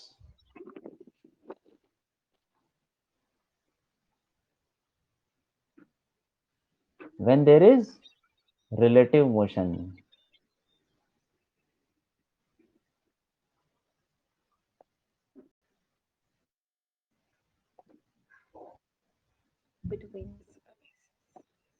हाँ, सरफेसेस के बीच में रिलेटिव मोशन हो तो फिर काइनेटिक फ्रिक्शन लगता है। और इसकी वैल्यू क्या होती है, जैसे मान लो सिंपल, ये धरती है और ये बॉडी है और ये चल रही है, ठीक है। तो अब रगड़ तो लग रही है ना दोनों सरफेस के बीच में, रिलेटिव मोशन हो रहा है। तो अब यहाँ पे लगेगा, अगर लगेगा तो काइनेटिक फ्रिक्शन, ठीक है। कभी कभी ऐसा भी होता है कि काइनेटिक फ्रिक्शन 0 हो, रबिंग हो रही है लेकिन 0 हो, वो भी सिचुएशन हो सकती है, ठीक है। वो सारी चीजें देखेंगे। लेकिन इसकी वैल्यू कितनी होती है, इसकी वैल्यू अगर लगता है ये, अगर ये लगेगा तो इसकी वैल्यू एफ के से डिनोट करते हैं, ये होता है म्यू के एन। एन यहाँ पे नॉर्मल रिएक्शन है, और म्यू के वही है coefficient of kinetic friction kinetic बोलते हैं फ्रिक्शन। इसको।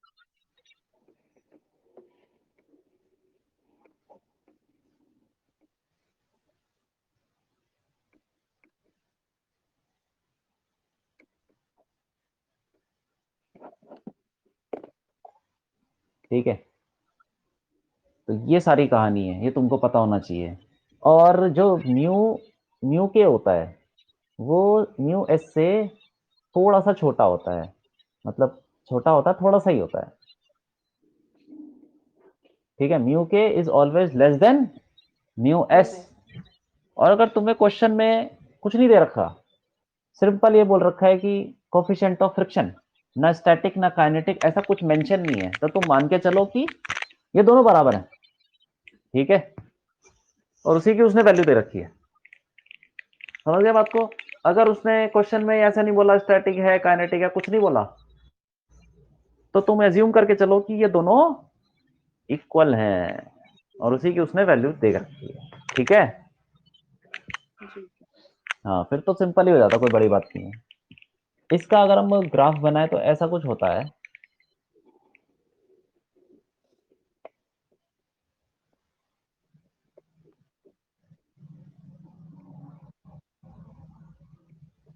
ये फ्रिक्शन है और ये एक्सटर्नल फोर्स है। तो फ्रिक्शन जो है पहले तो स्टैटिक लगेगा ऐसे, और उसके बाद थोड़ा सा नीचे गिर जाएगा, फिर कांस्टेंट हो जाएगा। ये जो कांस्टेंट है ये वाला, ये है काइनेटिक फ्रिक्शन एफ के। और ये जो है टॉप मोस्ट पॉइंट पे, मतलब यहां से लेके जीरो से लेके ऊपर तक, ये लग रहा है एफ एस। ये पूरे पोर्शन में एफ एस लगेगा, और उसकी वैल्यू यहाँ पे मैक्सिमम कितनी होगी, एफ एस मैक्सिमम। ठीक है, इस ग्राफ को ज्यादा इंपॉर्टेंट देने की जरूरत नहीं है, ऐसा कुछ नहीं है, मतलब मैं तो ऐसे ही बना रहा हूँ म्यू एस। लेकिन जो मैंने तुमको बताया ना उसको याद रखना, क्योंकि इन्हीं से होगा सवाल, जो भी होगा म्यू एस एन, ठीक है। जो सर। मैंने तुम, हाँ बोलो। सर जैसे ये ग्राफ है, ऐसा जो मैकेनिकल प्रॉपर्टीज ऑफ सॉलिड्स में ब्रेकिंग का भी होता है ना? अ, थोड़ा अलग होता है, ये तो फ्रिक्शन का ग्राफ हो गया, वो थोड़ा स्ट्रेस स्ट्रेन का ग्राफ है वो, ये तो फ्रिक्शन का ग्राफ है, ठीक है। सर वो भी सेम ही दिखता है लेकिन। अ, दिखता हुआ तो इतना भी सेम नहीं दिखता, वो कांस्टेंट हो जाता ना, ये जैसे कांस्टेंट है, तो वहां पे थोड़ा कर्व होता है, कर्व।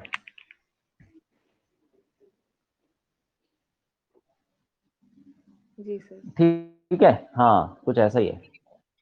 तो ये हो गई फ्रिक्शन की कहानी, ये तुम्हें पता होनी चाहिए, ठीक। अब न्यूटन लॉस के बारे में बात करते हैं, न्यूटन्स लॉज।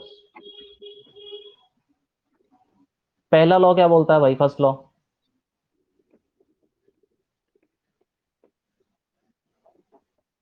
कुछ नहीं है, जल्दी से देख लेते हैं। पहला लॉ ये बोलता है कि अगर किसी बॉडी की स्टेट चेंज करनी है तो उसके ऊपर एक एक्सटर्नल फोर्स लगाना पड़ेगा।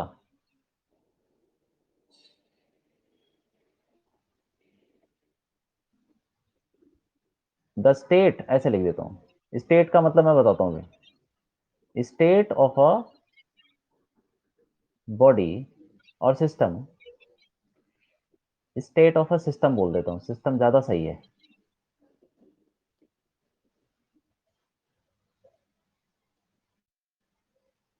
Doesn't change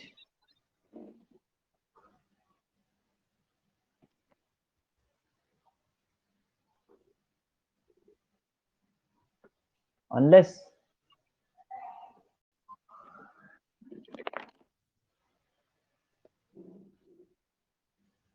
some external force is applied. applied on it। मतलब क्या हुआ कि स्टेट का मतलब क्या हुआ कि भाई वो रुका हुआ है, चल रहा है, या क्या है मतलब उसके साथ, ठीक है। अगर जैसे कोई बॉडी रुकी हुई है तो उसको चलाने के लिए हमको बाहर से कुछ ना कुछ फोर्स लगाना पड़ेगा। अगर कोई बॉडी रुकी हुई है तो उसको रोकने के लिए हमको बाहर से कुछ फोर्स लगाना पड़ेगा। तो ये रुका हुआ चल रहा है, इसको बोलते हैं state. State, state of of being at rest, state of being in motion. रुका हुआ वो भी एक स्टेट है, चल रहा है वो भी एक स्टेट है। स्टेट का मतलब सॉलिड लिक्विड गैस मत समझो, स्टेट मतलब या तो रुका हुआ है या तो चल रहा है। तो रुकी हुई बॉडी को चलाने के लिए फोर्स चाहिए बाहर से, और चलती हुई बॉडी को भी चलाने के लिए रोकने के लिए फोर्स चाहिए, बाहर से कुछ ना कुछ लगाना पड़ेगा। तो यही फर्स्ट लॉ बोलता है, ठीक है, सिंपल सी बात है। दूसरा लॉ क्या है? Second law. सेकंड लॉ बोलता है सिस्टम के ऊपर जो भी फोर्स लगेगा, external force on the system, external force on the system is equal to rate of change of its momentum dp। ये p क्या चीज है? मोमेंटम। p ये है मोमेंटम। एक्चुअली में सेकंड लॉ ये बोलता है कि भाई एक्सटर्नल फोर्स जो भी लग रहा है सिस्टम के ऊपर equal to rate of change of its momentum. ये भी वेक्टर है, ठीक है। और मोमेंटम क्या होता है? Mass into velocity. अगर मान लो कि if mass of the system, ऐसे समझो पी सिस्टम क्या हो जाएगा? Equal to mass into velocity, ठीक है। If mass of the system constant है,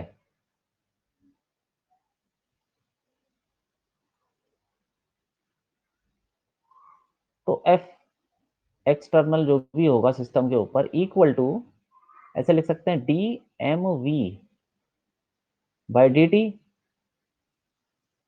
एम कांस्टेंट है तो बाहर आ जाएगा, M D V by D T. और D V by D T क्या चीज है? ये क्या है? क्या होता है ये? Change in momentum. Acceleration. D v by D t is acceleration. तो हम ऐसे बोल सकते डी हैं, acceleration। अगर किसी बॉडी का, अगर किसी सिस्टम का मास कांस्टेंट है, तब तुम ये फॉर्मूला लगा सकते हो, force equal to mass into acceleration, ठीक है। नहीं तो फॉर्मूला यही लगेगा, force equal to d p by D t, ठीक। ये बोलता है। अगर मास कांस्टेंट नहीं है तो मास कांस्टेंट नहीं है तो फिर ये लगाओगे आप, F equal to d p by D t. लेकिन तुम्हारे जितने भी सवाल आते हैं सब में मास कांस्टेंट रहता है, ऐसी कोई बड़ी बात नहीं है।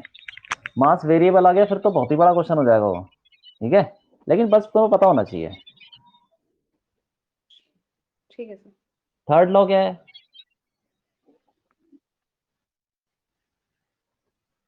ये बोलता एक्शन है कि हाँ, action and reaction are equal and opposite. इसको भी तो समझना जरूरी है, एक्शन एंड रिएक्शन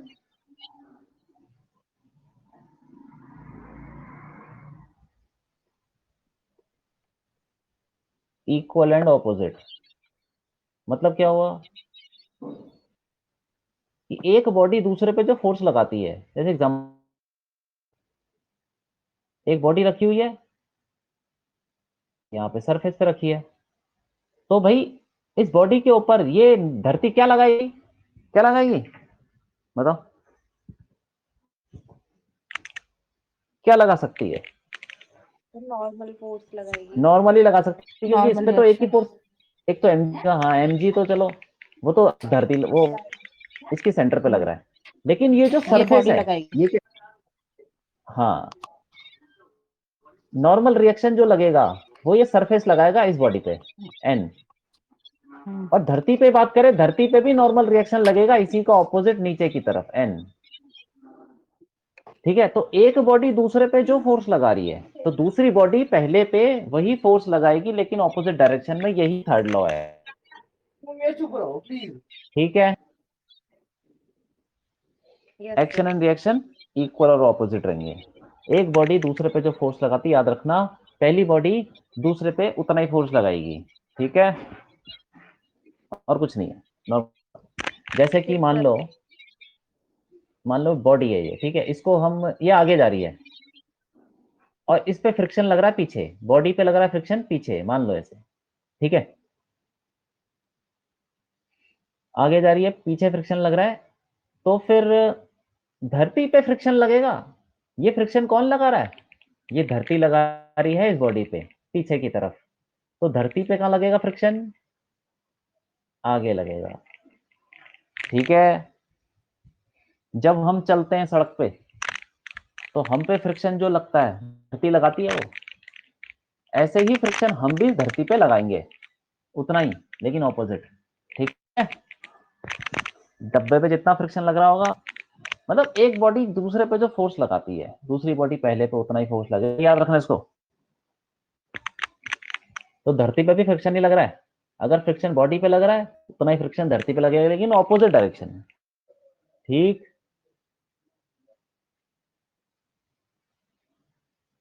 आ गया समझ में? यस सर, आ गया। हाँ, ये बात है। ठीक है, अब हम कुछ मिनट,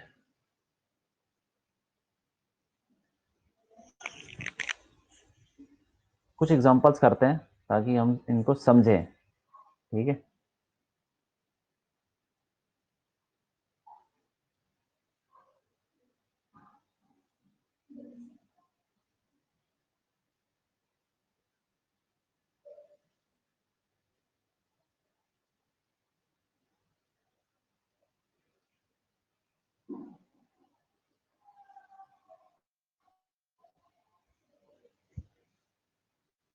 ठीक है।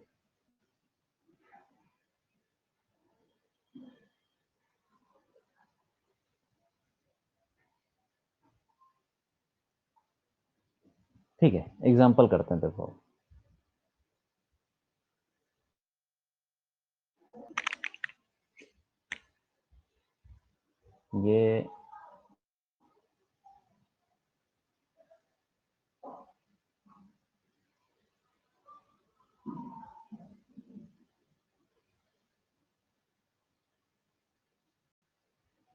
ये मान लो 4 किलो की बॉडी है, ये वाली बड़ी वाली, छोटी वाली 2 किलो की है। ठीक है, इसके ऊपर हम यहां से धक्का मार रहे हैं, यहाँ पीछे से, ऐसे समझ लो 12 न्यूटन का हम क्या फोर्स लगा रहे हैं, बाहर से तो कोई धक्का मार रहा है इसको। ठीक, इधर तो हमें ये, अभी यहाँ पे मान लो फ्रिक्शन वगैरह कुछ नहीं है, म्यू जीरो। म्यू जीरो का मतलब हो गया कि सरफेस स्मूथ है, फ्रिक्शन लगेगा ही नहीं। जब सरफेस स्मूथ हो जाता तो फ्रिक्शन कहीं से आ ही नहीं सकता। ठीक है, सारे सरफेस स्मूथ। हमें बताना है कि इन दोनों के बीच में, ए और बी मान लो इनको एम ए। ठीक है, इन दोनों के बीच में दो सरफेस कांटेक्ट में है, फोर्स लगेगा, फोर्स यस कौन सा सर, फोर्स लगेगा दोनों सरफेस में? Yes, N. Normal reaction. Normal reaction, वो निकालना है हमको, वो निकालना है, हाँ वो बताना है। हाँ, ठीक है, कैसे बताएंगे, कैसे बताएंगे? स्टैक वीडियो बनाएंगे पहले तो। क्या ये चीज? बॉडी डायग्राम बनाएंगे। हाँ, पहले क्या करेंगे हम, पहले फोर्स फोर्स बना लेंगे। इसके ऊपर कौन कौन से फोर्स लगते हैं, देखो पहली बॉडी लो, इसके ऊपर mg लगेगा। यस सर, mg मतलब मास इनटू ग्रेविटी, 40 हो गया। 40। इस और कहां से आ रहा है? क्या सर?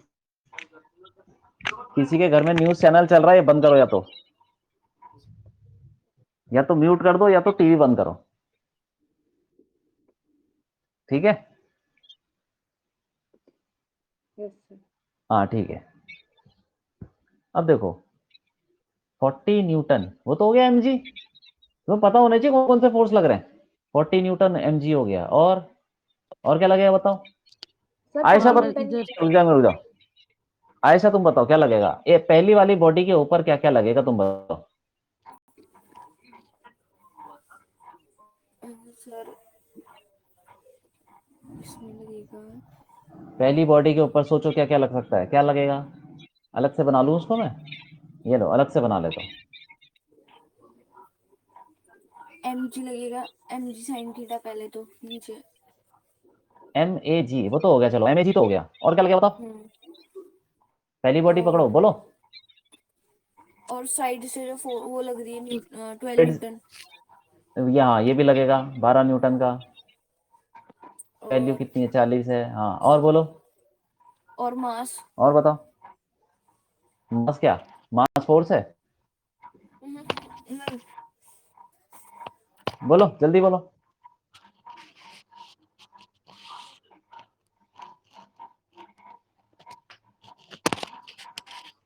जल्दी बताओ।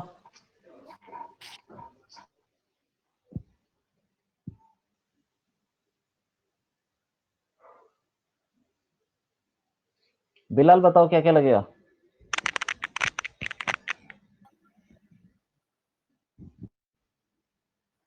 सर इस पे सर mg लगेगा, और एक्सटर्नल फोर्स जो हम लगा रहे हैं वो लगेगा, और सर एक नॉर्मल लगेगा नीचे सरफेस से, और सर एक नॉर्मल लगेगा साइड वाली बॉडी से। हाँ, साइड वाली बॉडी से किधर लगाऊं, सर किधर लगाऊं टुवर्ड्स बताओ। द बड़ी वाली बॉडी, सर लेफ्ट साइड। ऐसे। हाँ ठीक है ठीक है ठीक है। ये सर। ये ऐसे ऐसे तुमको आना चाहिए यार बनाना। तुम्हें पता होना चाहिए कि किस बॉडी पे कितने फोर्स लग रहे हैं। अब देखो mg तो लगना ही है, वो तो पता ही है हमको। न्यूटन, 12 न्यूटन का फोर्स हम लगा रहे हैं वो भी लगेगा।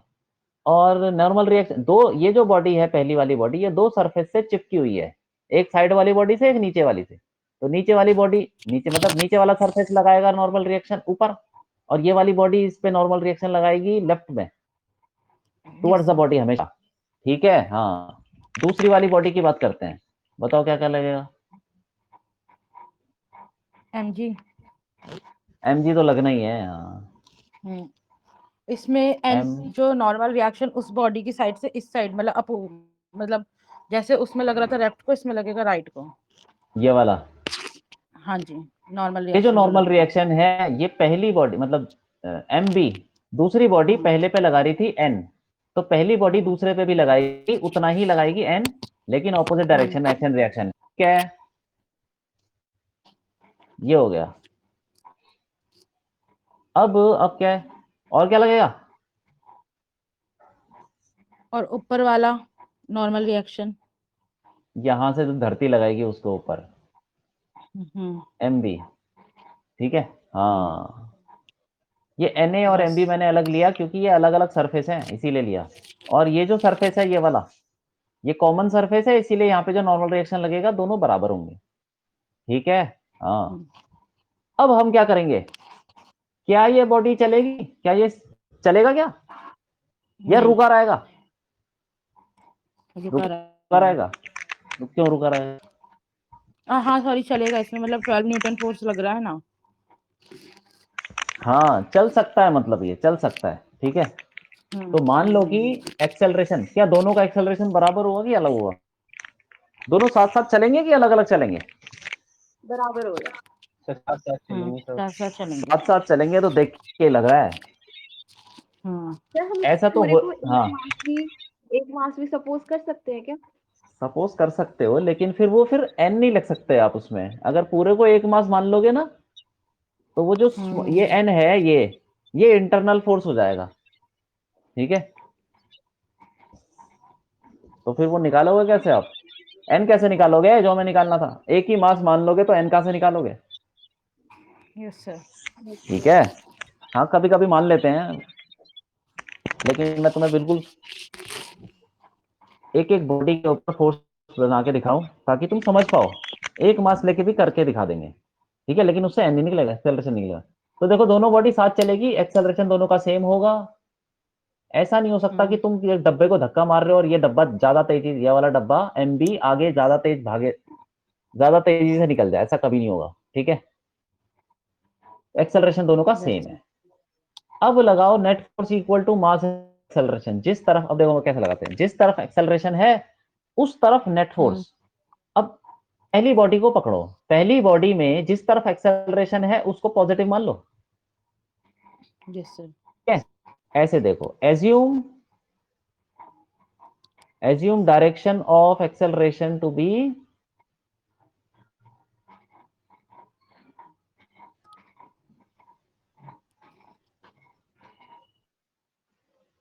B positive. तो उधर पॉजिटिव हो जाएगा क्योंकि वेक्टर है ना, हमको प्लस माइनस देखना पड़ेगा, तो उधर पॉजिटिव हो गया, किधर, इस तरफ पॉजिटिव हो गया।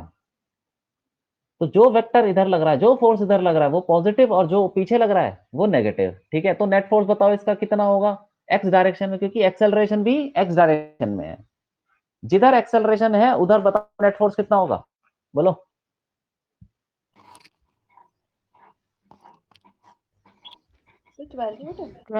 Minus N. देखो देखो 12 न्यूटन तो लग रहा है एक्स में, और पीछे भी तो लग रहा है एक एन एन माइनस एन।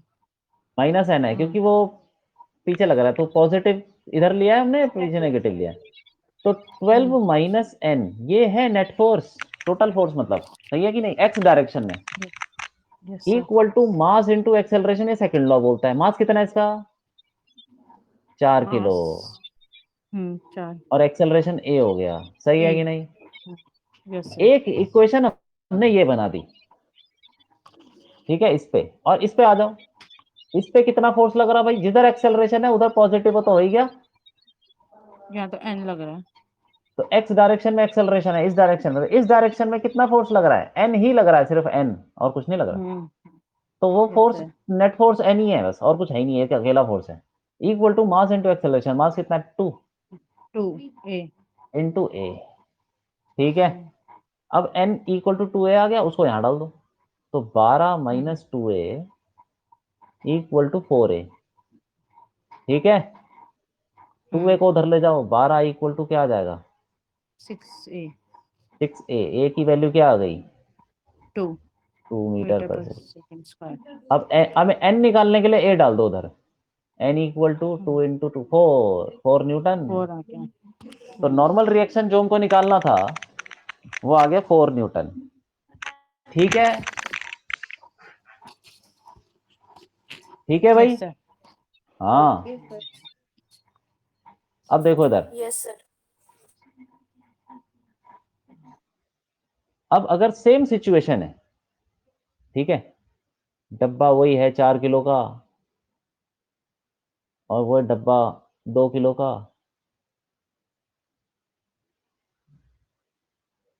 और 12 न्यूटन का फोर्स लग रहा है, लेकिन यहां से लग रहा है, ये 12 न्यूटन का फोर्स यहां से लग रहा है, फ्रिक्शन विक्शन सब जीरो, सेम सिचुएशन, सब कुछ पहले जैसा ही है, लेकिन फोर्स बस अब यहां से लग रहा है। अब बताओ नॉर्मल रिएक्शन कितना होगा इनके बीच में, क्या सेम होगा कि अलग होगा, ये बताओ।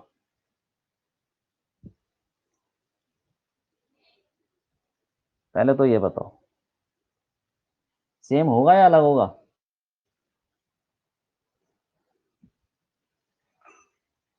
बोलो।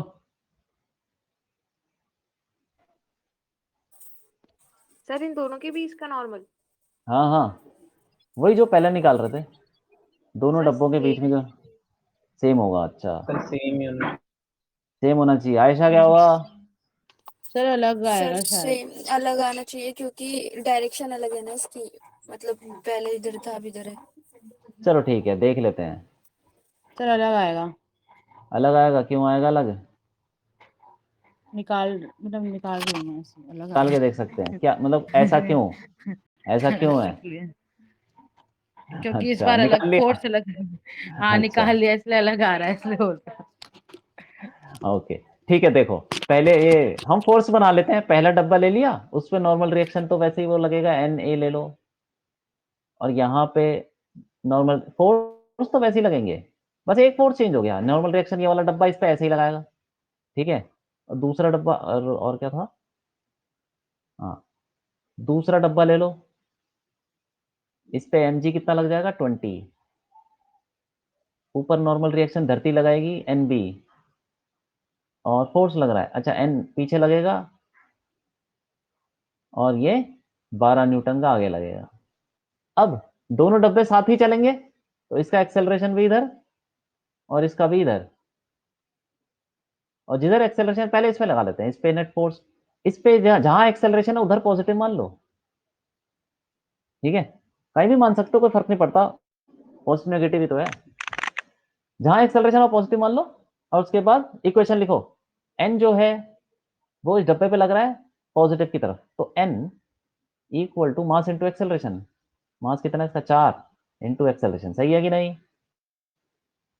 अब इस पे आ जाओ डब्बे पे, इस पे एक्सेलरेशन इधर है तो इधर पॉजिटिव ले लिया, तो अब देखो 12 पॉजिटिव होगा और एन नेगेटिव हो जाएगा, क्यों, तो 12 माइनस एन, इधर पॉजिटिव है तो 12 पॉजिटिव और n वाला नेगेटिव, तो टोटल फोर्स 12 माइनस n इस तरफ नेगेटिव x डायरेक्शन, मतलब ये इस डायरेक्शन में, लेफ्ट की डायरेक्शन में, तो net force is 12 minus n equal to mass कितना है 2 इंटू एक्सेलरेशन a। हाँ, अब n की वैल्यू 4 है, यहाँ डाल दो, तो 12 minus 4a equal to 2a।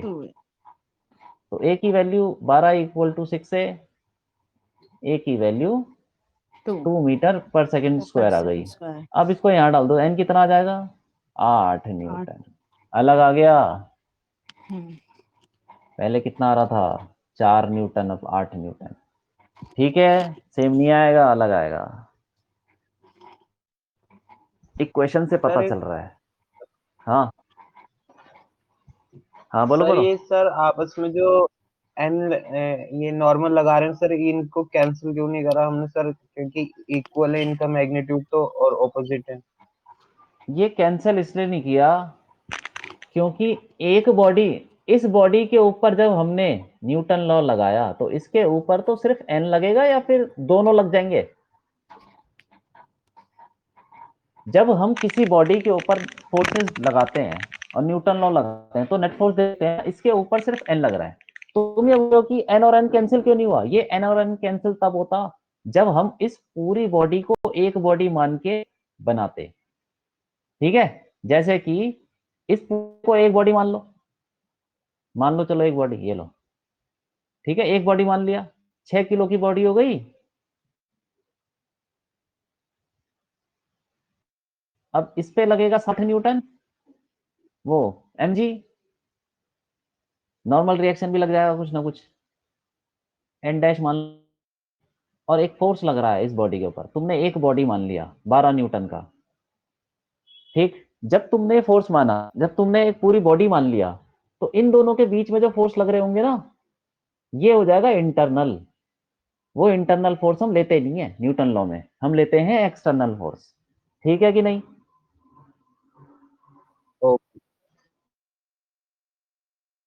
तो तुम क्या बोलो, डायरेक्शन पॉजिटिव मान लो, यहाँ पे पॉजिटिव हो गया। ठीक है, तो क्या हो जाएगा 12 positive, 12 equal to mass into acceleration, mass कितना है 6 और ए ये, तो ए की वैल्यू आ गई 2 मीटर पर सेकंड स्क्वायर। देखो ए तो पहले भी उतना आ रहा था, चाहे तुम पूरा एक ही बॉडी मान लो चाहे अलग अलग मानो, एक्सेलरेशन तो उतना ही आता है। लेकिन यहाँ नॉर्मल रिएक्शन नहीं निकाल सकते, क्योंकि अगर तुमने एक बॉडी मान ली तो नॉर्मल रिएक्शन तुम्हारा इंटरनल फोर्स हो गया, अब तुम नहीं निकाल पाओगे। इसीलिए मैंने ये वाली अप्रोच नहीं लगाई, मैं एन नहीं निकाल सकता उससे, मैं ये वाली अप्रोच लगाऊंगा क्योंकि यहां से निकलेगा हमारा एन। ठीक है, ओके सर। हाँ, और देखो एक और चीज, यहाँ पे ये जो बॉडी के ऊपर लग रहा है ना, क्या एन ए, इसकी वैल्यू क्या होगी, एन ए एन बी की वैल्यू क्या होगी बताओ। सर ये तो एमजी के इक्वल हो जाएगा ना। क्यों हो जाएगा, आयशा बताओ सर क्यों हो क्योंकि जाएगा। बॉडी हवा में उड़ थोड़ी रही है। क्योंकि इसका एक्सेलरेशन इस डायरेक्शन में है, लेफ्ट मतलब हॉरिजॉन्टल डायरेक्शन में है, वर्टिकल डायरेक्शन में कितना एक्सेलरेशन है 0, बस जी है नीचे। नहीं नहीं, कहाँ है जी, जी थोड़ी है। अरे जी तो तब होता है ना जब बॉडी हवा में होती है, हवा में कहाँ है ये। अब तो लग रही है ना हाँ जी वो सर। 40 न्यूटन। नहीं नहीं, वो एक्सेलरेशन नहीं है, एक्सेलरेशन कितना है, एक्सेलरेशन कितना है बताओ, वर्टिकल डायरेक्शन में कितना है अच्छा 0। Sir zero. 0 है, 0 है भैया। अरे जी तो तब लगता है जब वो हवा से नीचे गिर रही होती, फ्री फॉल, तब लगता कहाँ है फ्री फॉल। ठीक है, तो अब वर्टिकल डायरेक्शन में एक्सेलरेशन 0, तो नेट फोर्स वर्टिकल डायरेक्शन में भी 0 ही होगा, न्यूटन लॉ बोलता भाई। तो इसका मतलब जितना फोर्स उसको ऊपर लग रहा होगा उतना ही फोर्स नीचे लग रहा होगा, तभी तो होगा 0। तो N A should be equal to 40 newton के बराबर होना चाहिए, तभी तो नेट फोर्स 0 होगा। और यहाँ पे N B should be equal to 20 newton. ठीक है, क्योंकि यहाँ पे भी वर्टिकल डायरेक्शन में एक्सेलरेशन 0 है। आई बात समझ में। Yes sir. हाँ, तो ये है, जो तुम्हें छोटी छोटी चीजें ध्यान रखनी है, जो मैंने इस लेक्चर में बताया सारी चीजें ध्यान रखना। अभी हम और एग्जांपल करेंगे, तब तुमको और समझ में आएगा। ठीक है, धीरे धीरे कर। आज के लिए इतना काफी है, और कुछ पूछना हो तो पूछो। सर क्लास आज की के क्लास लिए में बता दीजिए। किसके लिए? सर क्लास के लिए। अच्छा अच्छा अच्छा, हाँ, अरे देखो, हाँ, अब हमारी क्लास होगी वेंसडे, सैटरडे, संडे। ठीक है, किसी को कोई दिक्कत तो नहीं है? No sir. नो ठीक है, सर। चलो, ओके। सर टाइम यही रहेगा? टाइम यही है, 7 बजे का। अच्छा, मतलब सैटरडे संडे भी? हाँ, ओके। ठीक है, जल्दी भले ही कर सकते हैं, लेट नहीं करेंगे, क्योंकि घर पे बैठ के पढ़ाई करना है यार, उसमें तो तुम 6 बजे भी पढ़ सकते हो। सर्दी आ रही है तो क्या हो गया, कंबल के अंदर घुस के पढ़ लो। यस सर, 5 बजे ये पढ़ सकते हैं हम। बस बस तुम उठना चाहिए, यस और सर। मन होना चाहिए पढ़ने का। कभी भी पढ़ लो तो, कभी पढ़ लोगे, ठीक है। हाँ जी सर। हाँ चलो, ठीक है, thank you sir. Bye. Okay, bye. Thank you sir. नमस्ते sir. Bye bye. Hello Himanshi, अरे